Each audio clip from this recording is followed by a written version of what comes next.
Tampang ito ay rated SPG. Striktong patnubay at gabay ng magulang ang kailangan. Malakas ang loob ni David na bumalik-balik sa mansyon ng mga kabalyero, lalo pat pabor sa kanyang pangliligaw si Senyora Bettina. Lingid sa kanyang alam na mas ikakapahamak niya pag nakita siya ni Noy at Tinding. Dahil hindi nga titigil sina Tinding at Noy hanggat hindi nakikita ang manliligaw ni Catherine. Sinabi ni Tinding na gusto niyang makita ang itsura nito dahil tila pamilyar ito sa kanya at para malaman niya ang dahilan kung bakit hindi ito magustuhan ni Catherine, lalo pat mayaman naman umano to at gwapo. Sa paglipas ng mga araw ay napadalas na ang pagdalaw ni David at kahit pigilan man sila ni Senyora na lumabas ay gumawa pa rin sila ng paraan at dito malinaw pa sa tubig na nakita ni Noy at Tinding si David.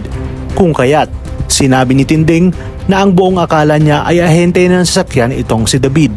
Nalaman din niya na Jesus Montenegro ang pakilala nito kay Catherine, kaya't pumasok sa kanyang isip na marahil nagpapanggap itong si Tanggol, lalo pat ginamit din ito ang pangalang Jesus Nazareno na siya nga ang nagbigay.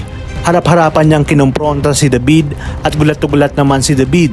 Naguguluhan si Catherine dahil sa mga sinasabi ni Tinding at saka naman dito lumabas si Senyor Facundo at Doña Bettina. Agad na sinabi ni David na hindi niya kilala sina Tinding at Noy at sinungalin ang mga ito. Kaya naman galit na galit si Senyora Bettina at agad na inutusan si Pasing na papasukin si Noy at Tinding at wag nang lalabas. Humingi ng pasensya si Bettina kay David. Sinundan naman ni Senyor Facundo sina Tinding at Noy. Tinanong niya kung totoo ba ang mga sinabi ni Tinding. Kaya naman sinabi ni Tinding na itataya niya ang kanyang pangalan at trabaho dahil totoo na apo niya umano itong si David at hindi Jesus ang tunay na pangalan nito.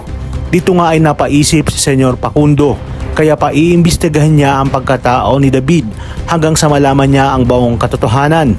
Sinabi ni Tinding na ang totoong Jesus ay si Tanggol, ang kanyang unang apo. Kung kaya't ayon kay Senyor na sa gayon umano, niloloko ni David ang mga Montenegro. Kaya kinakailangan munang malaman ito ni Ramon. Ito na nga kaya ang magiging katapusan ni David at katapusan ng kanyang kayabangan at pagpapanggap. Magsasama kaya sila ni Lena at Rigor sa kulungan o mauunahan siyang patayin ni Ramon?